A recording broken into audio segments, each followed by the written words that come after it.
Sir, தமிழ்நாட்டில் இப்போ தொடர்ந்து வந்துட்டு மக்கள் வந்துட்டு ரொம்ப அதிகமான பிரச்சனைகளை எதிர்கொண்டுட்டு வராங்க. அதில் முக்கியமான பிரச்சனை அப்படின்னு பார்த்தா பெண்களுக்கு பாதுகாப்பின்மை அப்படின்றது ரொம்பவே அதிகமாக இருக்குது. எக்கச்சக்கமான நியூஸ் தினம் படிச்சுட்டு இருக்கோம். அதை பற்றி என்ன நினைக்கிறீங்க சார்? தமிழ்நாட்டில் பொறுத்த வரைக்கும் பெண்களோட பாதுகாப்புன்றது 0% தான் இருக்குது. ஏன்னா தொடர்ச்சியாக பார்த்தீங்கன்னா இன்றைக்கி ஒவ்வொரு மாவட்டத்திலையுமே தொடர் கொலைகளும் கொள்ளைகளும் அரங்கேறி கொண்டிருந்தது. இப்போ அதை காட்டிலும் இன்றைக்கி பாலியல் வன்கொடுமை தொடர்ச்சியாக இன்றைக்கி ஒரு செய்தித்தாள் எடுத்துக்கிட்டோம்னாலும் இல்லை ஒவ்வொரு மாவட்டத்திலையுமே தொடர்ச்சியாக 1லேருந்து 5, 6 பெண் பிள்ளைகள் வந்து பாதிக்கப்படுறாங்க. 2 வயசு குழந்தைலேருந்து கிட்டத்தட்ட 60-70 வயசு முதியோர்கள் வரைக்குமே இன்றைக்கி பாதுகாப்புள்ள சூழலை தமிழ்நாட்டை உருவாக்கி வச்சுருக்காங்க. அப்போது இதுக்கு வந்து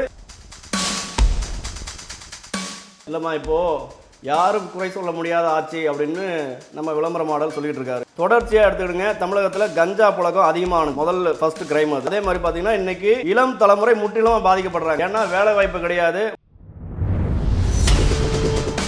அதெல்லாம் வந்து பூர்த்தி பண்ணணும் அப்படின்றத எந்த ஒரு கவனத்தையும் எடுத்துகிட்டு போகிறது கிடையாது. இந்த அவங்க இப்போ இன்னைக்கு இளைய தலைமுறை பார்த்தீங்கன்னா படிச்சிடுறாங்க. படிச்சுட்டு அவனுக்கு ஒரு வேலை இருந்ததுன்னா அரசு வந்து ஒரு வேலையை வந்து ஒரு அந்த மாவட்டத்தில் ஒரு தொழில் வளர்ச்சிக்கான ஒரு திட்டத்தையோ ஏதாவது ஒன்று ஏற்படுத்தி கொடுத்தாங்கன்னா அவன் வந்து வேலைக்கு போயிட்டு அவன் குடும்பத்தை பார்த்துக்கிடுவான். அவனுடைய சமூகமும் நல்லா ஒரு வளர்ச்சிக்கு வரும், ஒரு வாழ்வியல ஒரு மாற்றத்தை ஏற்படுத்தலாம். ஆனால் இன்னைக்கு அந்த ஒரு பாதுகாப்பான சூழலை இன்னைக்கு தமிழ்நாடு அரசு செய்யறது கிடையாது. அப்போ This video is presented by BMC. Desktop and laptops for your office at wholesale price. All in one place. FT politics நேயர்களுக்கு வணக்கம். இன்னைக்கு நம்ம கூட அகில இந்திய நேதாஜி இளைஞர் முன்னேற்ற படையோட தலைவர் SRK ராஜேஷ் சார் இருக்கார். வெல்கம் பண்ணிடலாம். வணக்கம் சார். வணக்கம்மா. எப்படி இருக்கீங்க சார்? நல்லா இருக்குமா சார். தமிழ்நாட்டில் இப்போ தொடர்ந்து வந்துட்டு மக்கள் வந்துட்டு ரொம்ப அதிகமான பிரச்சனைகளை எதிர்கொண்டுட்டு வராங்க. அதில் முக்கியமான பிரச்சனை அப்படின்னு பார்த்தா பெண்களுக்கு பாதுகாப்பின்மை அப்படின்றது ரொம்பவே அதிகமாக இருக்குது. எக்கச்சக்கமான நியூஸ் தினம் படிச்சுட்டு இருக்கோம். அதை பற்றி என்ன நினைக்கிறீங்க சார்? தமிழ்நாட்டில் பொறுத்த வரைக்கும் பெண்களோட பாதுகாப்புன்றது 0% தான் இருக்குது. ஏன்னா தொடர்ச்சியாக பார்த்தீங்கன்னா இன்றைக்கி ஒவ்வொரு மாவட்டத்திலையுமே தொடர் கொலைகளும் கொள்ளைகளும் அரங்கேறி கொண்டிருந்தது. இப்போ அதை காட்டிலும் இன்றைக்கி பாலியல் வன்கொடுமை தொடர்ச்சியாக இன்றைக்கி ஒரு செய்தித்தாள் எடுத்துக்கிட்டோம்னாலும் இல்லை ஒவ்வொரு மாவட்டத்திலையுமே தொடர்ச்சியாக 1லேருந்து 5, 6 பெண் பிள்ளைகள் வந்து பாதிக்கப்படுறாங்க. அப்போது சட்ட ஒழுங்கு சரியாக இருக்கா அப்படின்னு பார்த்தோம்னா அதுக்கும் வந்து இங்கே பதில் கிடையாது.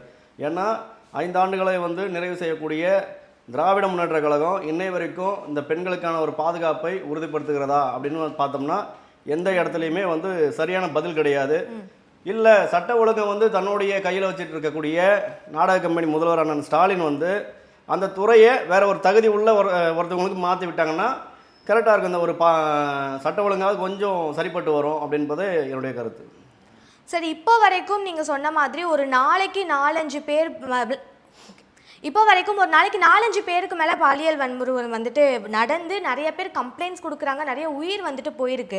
ஆனால் யாரையுமே போய் நேரில் சந்திச்சோ இல்லை அந்த குடும்பத்தை பார்த்தோ எந்த ஒரு ஆறுதலும் இது வரைக்கும் யாரும் சொன்ன மாதிரி தெரியல. இதெல்லாம் பண்ணாமல் இன்ஸ்டா இன்ஃப்ளூயன்சர்ஸ் யூடியூப்பில் வந்துட்டு பிரபலமாக இருக்க நபர்களை கூப்பிட்டு அவங்கக்கிட்ட பேசுகிறது எந்த மாதிரியான ஒரு செயல் நினைக்கிறேன்? இது வந்து அவங்களோட மலிவான அரசியல். திமுகவுடைய அஜெண்டாவை பார்த்தீங்கன்னா எங்கே மக்கள் பாதிக்கப்படுறாங்களோ அந்த இடத்துல மக்களை போய் நேரடியாக சந்திக்க மாட்டாங்க. இல்லை ஒரு விவசாயி பாதிக்கப்பட்டாங்கன்னா விவசாயி நேரடியாக போய் சந்திக்க மாட்டாங்க. அப்போது இவங்களுடைய விளம்பரத்தை எப்படி பெருசு பண்ணணும், எப்படி விளம்பர மாடல் எப்படி காட்டணும் அப்படின்றதுல திராவிட முன்னேற்றங்களுக்கு தெளிவான ஒரு அரசியல் பண்ணிகிட்டு இருப்பாங்க. ஏன்னா இன்றைக்கி இந்த இன்ஸ்டாகிராமில் ஒரு ஃபேமஸான சின்ன குழந்தைகளை கூப்பிட்டு இன்றைக்கி முதல்வர் வந்து வச்சு பார்த்துட்ருக்காரு கூப்பிட்டு. அப்போது இங்கே இத்தனை பெண் பிள்ளைகள் பாதிக்கப்படுறாங்க, பாலியல் வன்கொடுமையால் கொல்லப்படுறாங்க. கொலைகள் 2 வயசு குழந்தைலேருந்து கிட்டத்தட்ட 60-70 வயசு முதியோர்கள் வரைக்குமே இன்றைக்கி பாதுகாப்புள்ள சூழலை தமிழ்நாட்டை உருவாக்கி வச்சுருக்காங்க. அப்போது இதுக்கு வந்து எதற்காக நம்மளுடைய தமிழ்நாடு முதல்வர் அண்ணன் ஸ்டாலின் வந்து இன்னை வரைக்கும் ஒரு நேரடியாக போயிட்டு எந்த ஒரு பாதிக்கப்பட்டவங்களையும் பார்க்கல.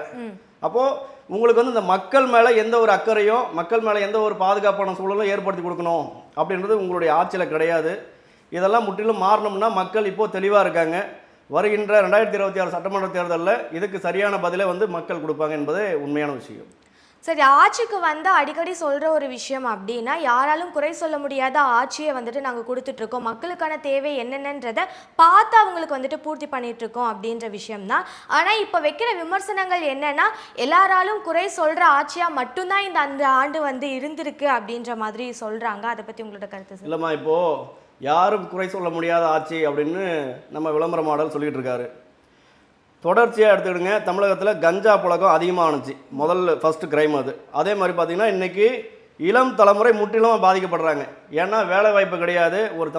ஒரு தமிழ்நாட்டு ஆட்சியில் செய்யக்கூடிய ஒரு ஆட்சியாளர்கள் குறைஞ்சபட்சம் எந்தெந்த மாவட்டங்கள் எந்தெந்த தொகுதிகளில் வந்து பின்தங்கிய நிலைமையில் இன்றைக்கி இளைஞர்கள் இருக்காங்க, அவங்களுக்கு என்ன அடிப்படை வசதி இல்லை, அதெல்லாம் வந்து பூர்த்தி பண்ணணும் அப்படின்றத எந்த ஒரு கவனத்திலையும் எடுத்துகிட்டு போகிறது கிடையாது. அவங்க இப்போ இன்றைக்கி இளைய தலைமுறை பார்த்திங்கன்னா படிச்சுட்டு அவனுக்கு ஒரு வேலை இருந்ததுன்னா அரசு வந்து ஒரு வேலையை வந்து அந்த மாவட்டத்தில் ஒரு தொழில் வளர்ச்சிக்கான ஒரு திட்டத்தையோ ஏதாவது ஒன்று ஏற்படுத்தி கொடுத்தாங்கன்னா அவன் வந்து வேலைக்கு போயிட்டு அவன் குடும்பத்தை பார்த்துக்கிடுவான். அவனுடைய சமூகமும் நல்லா ஒரு வளர்ச்சிக்கு வரும், ஒரு வாழ்வியலில் ஒரு மாற்றத்தை ஏற்படுத்தலாம். ஆனால் இன்றைக்கி அந்த ஒரு பாதுகாப்பான சூழலை இன்றைக்கி தமிழ்நாடு அரசு செய்கிறது கிடையாது. அப்போது அவன் படித்து முடிச்சுட்டு என்ன பண்ணுறான், வேலைக்கு போக முடியல, வேலை கிடையாது. அப்போ எதையாவது ஒரு தவறுகள் செய்யணும், இல்லை ஒரு போதை பழக்கத்துக்கு அடிமையாகணும். அப்போ அதுக்கு பணம் தேவைப்படுது. அப்போ என்ன பண்ணுறான், ரோட்டில் போகக்கூடிய பெண்களுடைய தாலி செயினை பிடிச்சி அறக்கிறான், கொலை பண்ணுறான், கற்பழிப்பு நடத்துகிறானுங்க.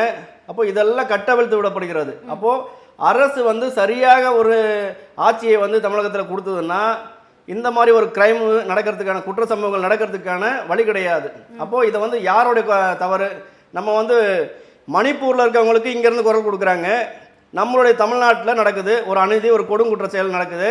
ஆனால் இங்கே இருக்கக்கூடிய இந்த திமுகவுக்கு ஒட்டுமொத்தமாக முட்டு கொடுத்து கொண்டு இருக்கக்கூடிய இந்த கொத்தடிமைகள் இன்னைய வரைக்கும் ஏன் இதுக்கு வந்து குரல் கொடுக்க மாட்டாங்க, நேரடியாக ஏன் போய் பார்க்க மாட்டாங்க. இப்போது விளாத்திக்குளத்தில் ஒரு 17 வயசு பொம்பளை பிள்ளை இன்றைக்கி வந்து கற்பழிக்கப்பட்டு அந்த பாலியல் வன்கொடுமையால் இன்றைக்கி கொலை செய்யப்பட்டிருக்காங்க. அப்போது அந்த குழந்தைய வந்து கழுத்து எலும்பு உடஞ்சி அவ்வளோ ஒரு கொடூரமான ஒரு சித்திரவாதையை அனுபவிச்சு இன்றைக்கி அந்த பிள்ளை இறந்துருக்கு. அப்போது அதே விளாத்திக்குளம் எங்கே இருக்குது, தூத்துக்குடியில் இருக்குது. தூத்துக்குடியோட பாராளுமன்ற உறுப்பினர் யார், கனிமொழி. அவங்க போய் பார்த்தப்ப கூட மக்கள் வந்துட்டு அவங்கள உள்ளேயே விடாம விரட்டி எப்போ போய் பார்க்கறது, தூத்துக்குடிக்கும் விளாத்திக்குளத்துக்கும் என்ன 5000 கிலோமீட்டராக இருக்குது. உங்களுடைய பாராளுமன்ற தொகுதி அது, மக்கள் பாதிக்கப்பட்டிருக்காங்க, ஒரு பொம்பளை பிள்ளை பாதிக்கப்பட்டிருக்கு. அப்போது அந்த இடத்துல முதல்ல போயிட்டு உங்களுக்கு அந்த ஆறுதல் சொல்கிறதுக்கு கூட உங்களுக்கு வந்து ஒரு இது இல்லாத போது உங்களை நம்பி மறுபடியும் வாக்கு அளித்தாங்கன்னா இந்த தமிழ்நாட்டை என்ன நிலைமை கொண்டு போய் விடுவீங்க. சோமாலியாவோட ஒரு மோசமான ஒரு நாடாக தான் தமிழ்நாட்டை உருவாக்கி வைப்பீங்க. இதுதான் உண்மையான விஷயம்.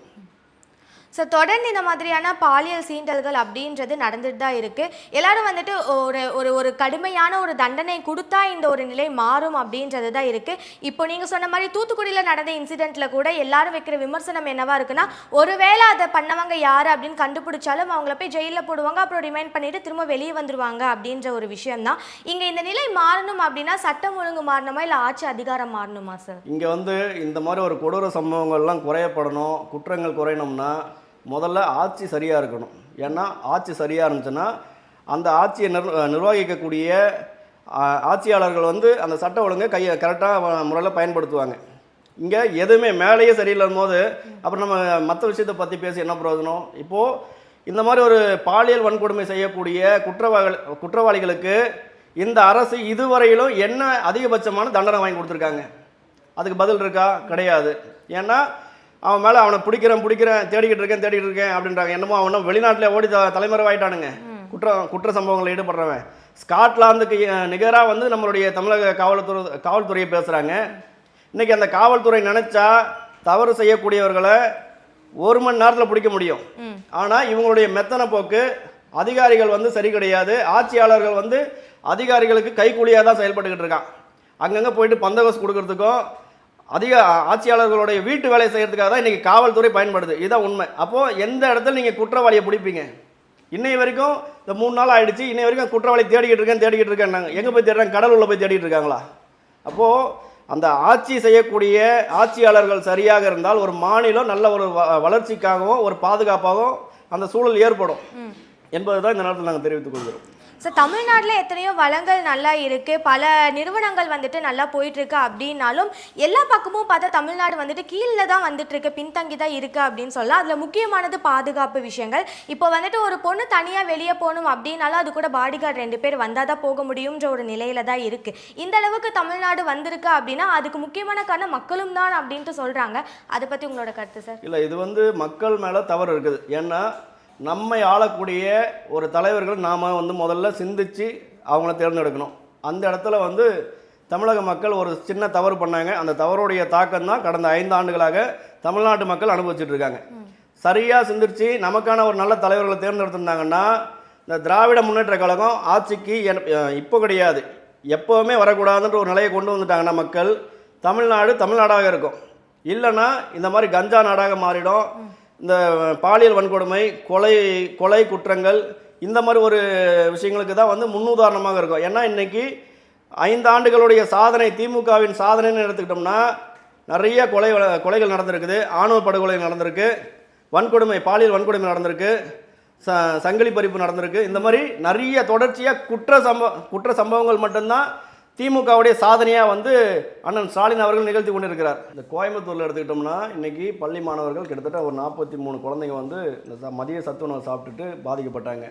அப்போது இந்த ஒரு தரமற்ற ஒரு உணவை வந்து ஒரு பள்ளி கல்வித்துறை அமைச்சர் வந்து இன்னைய வரைக்கும் அதுக்கான ஒரு பதிலும் கொடுக்கல, நேரடியாக பாதிக்கப்பட்ட பிள்ளைகளையும் போய் பார்க்கல. இதுவே தொடர்ச்சியாக பார்த்தீங்கன்னா கரூர் மாவட்டத்தில் 41 பேர் வந்து இறந்தப்போ அங்கே போய்ட்டு இந்த திமுகவில் இருக்கக்கூடிய மொத்த நாடக கம்பெனி குரூப்புமே போயிட்டு அங்கே போய்ட்டு எவ்வளோ நாடகம் போட முடியுமோ அவ்வளோ நாடகத்தை போட்டாங்க. அப்போது இங்கே ஒரு பச்சை குழந்தைங்க, பிஞ்சு குழந்தைங்க, படிக்கக்கூடிய பிள்ளைகள் வந்து இங்கே ஒரு பாதிப்பாக இருக்கான். அப்போது அதோட கவனக்குறைவு யார், அதுக்கு பொறுப்பு யார் ஏற்றுக்கிடணும்? பள்ளி நிர்வாகம் ஏற்றுக்கணுமா இல்லை பள்ளி கல்வித்துறை எடுத்துக்கணும்ல? அப்போ இன்னை வரைக்கும் அதுக்கும் ஒரு பதில் கிடையாது. இது மாதிரி நிறைய விஷயங்களை நம்ம தொடர்ச்சியாக சொல்லிட்டு போகலாம். இந்த துறை அந்த துறைன்னு கிடையாது.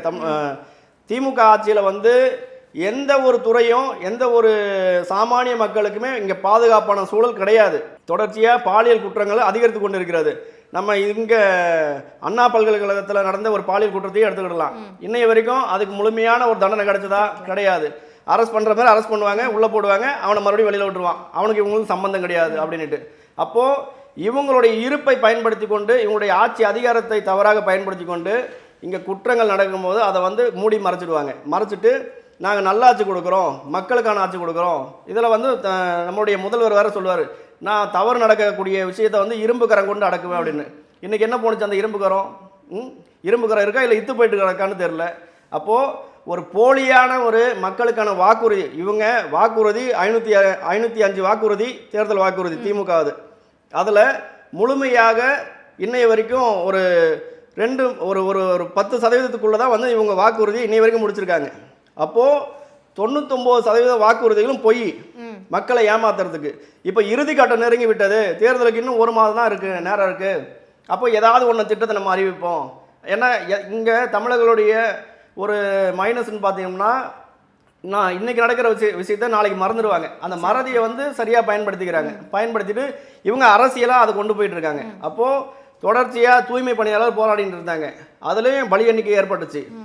சத்துணவு ஊழியர் போராட்டம் பண்ணாங்க, ஆசிரியர்கள் போராட்டம் பண்ணாங்க, இந்த மாதிரி மருத்துவர்கள், இந்த மாதிரி சொல்லிகிட்டே போகலாம். கடைசியாக இவங்க வந்து இந்த திமுக இன்றைக்கி வந்து டாஸ்மார்க்கை வச்சு தான் இன்றைக்கி திமுக செயல்பட்டுக்கிட்டு இருக்குது. அந்த டாஸ்மார்க் ஊழியரே எனக்கு சம்பள உயர்வு கிடையாது, சம்பளம் வரலன்னு சொல்லிட்டு இன்றைக்கி ரோட்டில் இருந்து போராடிட்டு இருக்கான். அப்போது எந்த துறையும் சரிவர இவங்க வந்து நிர்வாகன்றது, இவங்களுக்கு நிர்வாகத்திறன்றது கிடையாது. அப்போ இவங்களை நம்பி மீண்டும் ஒரு முறை மக்கள் வந்து வாக்களித்து இவர்களை மறுபடியும் ஆட்சி அரியணையில் ஏற்றினாங்கன்னா தமிழ்நாட்டு மக்களுடைய நிலைமை என்ன என்பது எங்களுடைய கேள்வி. சரி, இந்த மாதிரி கிரைம் பண்ணுறவங்களில் பாதி பேர் பார்த்தீங்கன்னா வந்துட்டு இந்த மாதிரி கட்சியில் இருக்கவங்களா இருக்கட்டும், இல்லை ஒரு அதிகாரத்தில் இருக்க நபர்களாக இருக்கட்டும், இவங்க தான் பண்ணுறாங்க. இந்த கொஸ்டின் காமனாக எல்லாருக்கிட்டையும் கேட்டாச்சு சார், உங்ககிட்டயும் கேட்குறேன். இப்போ தமிழ்நாடு இந்த நிலையில தான் இருக்குது. ஒரு நாளைக்கு வந்துட்டு 4 பெண்கள் 5 பெண்கள் வந்துட்டு இறந்துட்டாங்க, பாலியல் சீண்டலுக்கு வந்துட்டு உள்ளாக்கியிருக்காங்கன்ற ஒரு நியூஸ் தான் நம்ம எக்கச்சக்கமாக பார்த்துட்ருக்கோம். இந்த ஒரு நிலை மாறணும்னா தமிழ்நாட்டில் என்ன மாதிரியான செயல்பாடுகளை நம்ம கொண்டு வரணும்? பொதுவாக வந்து இந்த பாலியல் வன்கொடுமையாக இருக்கட்டும், குற்ற சம்பவங்களாக இருக்கட்டும், இதில் ஈடுபடக்கூடிய 99 விழுக்காடு நபர்களை வந்து நீங்கள் வந்து டேட்டா எடுத்து பாருங்கள். மொத்த வெறும் திமுக கட்சியில் இருக்கக்கூடிய நிர்வாகியாக தான் இருக்கான். ஒன்று நிர்வாகியாக இருக்கா, இல்லை உறுப்பினராக இருக்கான். அப்போது தொடர்ச்சியாக இந்த தொடர் குற்றங்களை செய்கிறது யார்? திமுக சார்ந்த நிர்வாகிகள். அப்போது மேலே இருக்கக்கூடிய ஆட்சியாளரும் சரி கிடையாது, தலைமை பண்பில் இருக்கவங்க சரி கிடையாது. அப்போது கீழே இருக்கக்கூடிய நிர்வாகி என்ன பண்ணுவான்? நம்ம தலைவர் இப்படி தான் நமக்கு வழிகாட்டிருக்காரு, கொள்ளையடிப்போம், கொலை பண்ணுவோம், கற்பழிப்போம். இதைத்தான் நம்ம வந்து ராமசாமி நாயக்கருடைய கொள்கை பின்பற்றக்கூடியவர்கள்கிட்ட நம்ம எப்படி ஒரு மனிதாபிமானத்தை எதிர்பார்க்க முடியும்? அப்போது எந்த வகையிலையும் இனியும் திமுகவை நம்பி திமுகவிலேருந்து இந்த வரக்கூடிய 2026 சட்டமன்ற தேர்தலில் திமுக காரன்னு எவனாவது வீட்டுக்கு வந்து வாக்கு கேட்கறதுக்கு வந்தாங்கன்னா பெண்கள் விளக்கமாத கொண்டு அடிப்பாங்க. இதுதான் ஏன்னா இன்னைக்கு ஒட்டு மொத்தமாக தமிழ்நாட்டு மக்கள் அவ்வளவும் வந்து கொந்தளிச்சு போயிருக்கான். எந்த இடத்துலையும் ஒரு பாதுகாப்பு இல்லாத ஒரு சூழல். இன்னைக்கு ஒரு 60 வயதுக்கு முதிர்ந்த ஒரு முதியவர்கள் கூட இன்னைக்கு தனியாக இருக்க முடியல, வெளியில் எங்கேயும் நடமாட முடியல. அப்படி ஒரு பதட்டமான சூழல் கொண்டு வந்து வச்சுட்டாங்க. அப்போது சட்ட ஒழுங்கு என்பது சுத்தமாக கிடையாது. ஆட்சி அதிகாரத்தை வந்து இவங்க துஷ்பிரயோகம் பண்ணுறாங்க. இதனால் வந்து மக்களுக்கு பாதுகாப்பான சூழல் இதுக்கு மேலும் கிடைக்காது என்பது தான் உண்மை. சார் நீங்கள் சொன்ன மாதிரி இன்னைக்கு நடக்கிறத நாளைக்கு மறக்கிற ஒரு நிலையில தான் எல்லாருமே இருக்கும். ஸோ இந்த ஒரு நிலை மாறணும்னா கிரைம்ஸ் வந்துட்டு குறையணும் அப்படின்றத எல்லாரோட வேண்டுகோளும். ரொம்ப நன்றி சார், நிறையா தகவல் சொல்லியிருக்கீங்க. ரொம்ப நன்றிம்மா. ஜெய்ஹிந்த்.